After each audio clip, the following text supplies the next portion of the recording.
Hello everybody. Today we're going to be doing another install. We are going to be putting the Mountune roll restrictor, the updated urethane insert, so we can get a little bit more traction off the roll. Not that all-wheel drive doesn't help with that, but every little bit counts. So we're going to start off with that. So I found out with a lot of the installs that I've done, and basically you know, any kind of oil changes, that jacks just don't really cut it. Jack stands on this car. There's not really a lot of room, so I've invested in what you can see race ramps here. I got them off Amazon, not directly through the company. Weren't too bad.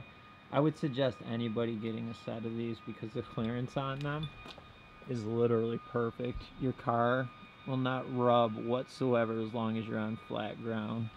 And again, these are race ramps. No way endorsed with the company, but I'm very happy with the products they use. So the first thing we're going to do is get the car and we're going to pull it up onto the race ramps and get started on the install.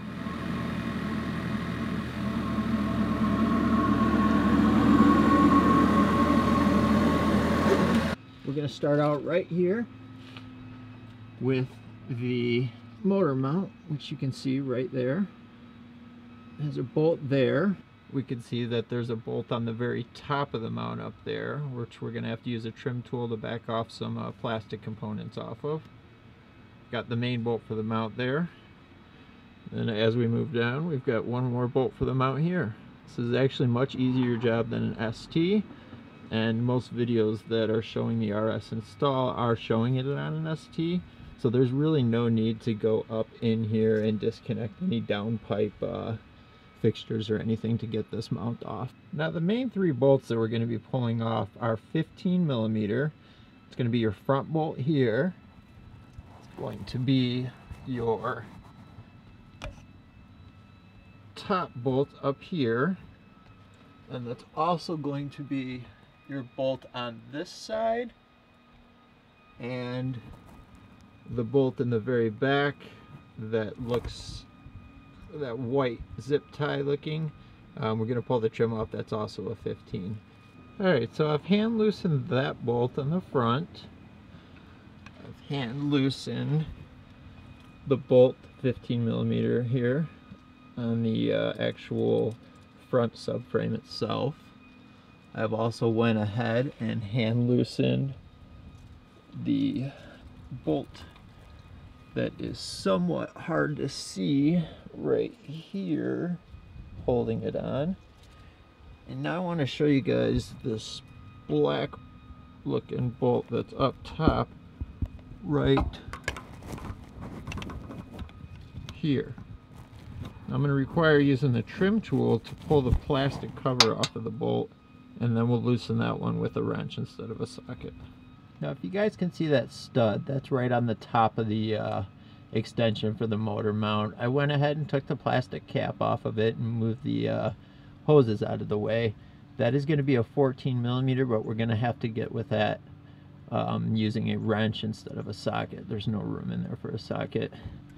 So out of all these movies that I've made for you guys, it's sad to say that unfortunately I still don't have ratcheting wrenches, so this will be a little struggle for me. Well, I wasn't somewhat all too honest. I do own ratcheting wrenches, but they're stubby wrenches, which will work because once I got it loosened up with the regular wrench, now I can use a ratcheting wrench to get off a heck of a lot easier than I could with the regular wrench. Alright, now as you guys can see, we've gotten that front bolt out, the upper stud bolt out, the back bolt out, the bolt that actually holds the mount in out, and I can't stress this enough. We're going to pull this out as a whole assembly, but the importance of loosening this bolt before you undo the other bolts, because it does have a lot of flex and you're going to need that flex to be able to pull this assembly out as a whole. Now as you guys can see, we've pulled that assembly out as a full.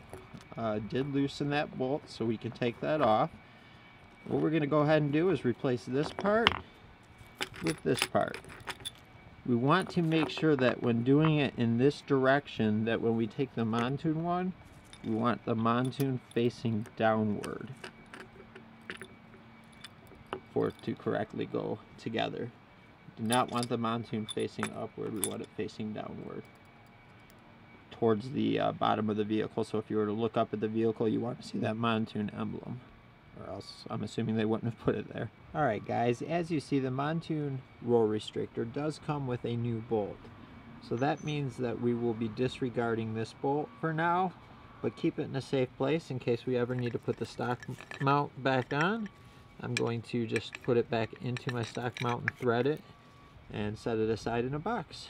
Now, after loose and tightening all the other bolts, this front bolt, you are going to have to pry the transmission a little bit forward to get it to thread in correctly without damaging any of the threads. We're going to use that with just a basic pry bar and push forward on the transmission while we're putting it in with my mini click wrench. Alright, now that we got everything loosely fit up, we're going to go ahead and torque. So I'm going to give you the torque specs right now that I have gotten off of watching a few different videos. We're going to go 45 foot-pounds on this bolt. We are going to go 80 foot-pounds on the bolt that hooks to the actual restrictor itself. 45 foot-pounds on this upper bolt. 45 foot-pounds on this backside bolt. And then 80 foot-pounds on this lower bolt. Alright guys, we got everything torqued down here. Again, 80 foot-pounds, 80 foot-pounds, 45 foot-pounds,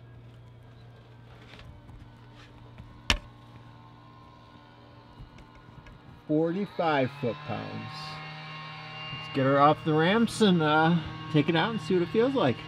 Alright, so after installing the Mountune rear roll restrictor upgrade, you will notice when you start the vehicle that you'll have more of a vibration in the floor, not so much in the seat. Once it gets down to idle, it's barely noticeable, but you can just feel it tighter.